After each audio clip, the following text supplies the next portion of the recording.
Jesus brings freedom. We see in verse 4 now, for as in the day of Midian's defeat, you have shattered the yoke that burdens them, the bar across their shoulders, the rod of their oppressor.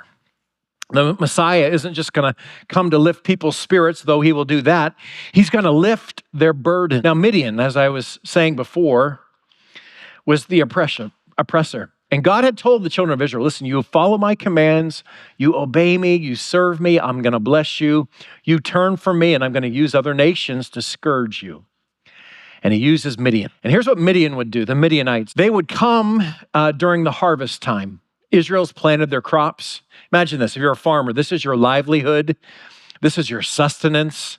I mean, your crops, it's an agrarian society. This is how you live. Right when it's peak, you're getting ready to harvest. A bunch of these Easterners come in on their camels. They trample your fields. They steal your crops.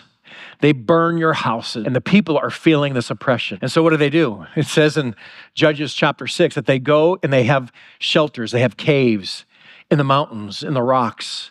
And when the Midians come in and their multitudes of camels and destroy everything, they flee for their lives. And then they come back and try to piece it all together. And they're living this way until God raises up the most unlikely guy to break the back of the Midianites, and that is this guy named Gideon. You can read it, and again in Judges 6, where Gideon is used, and he narrows his army down to 300 men. And they, remember the trumpets and the torches and the pitchers, and the Midianites, God throws them into confusion, and they turn on each other, and Israel is delivered.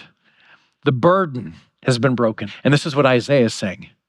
Someday, God's people, that burden, when Messiah comes, not only are they going to have joy, not only is there an enlargement coming, but the burdens are going to fall off. There's going to be freedom again for God's people. And so you could take this literally from the nation of Israel, and you can also take it spiritual.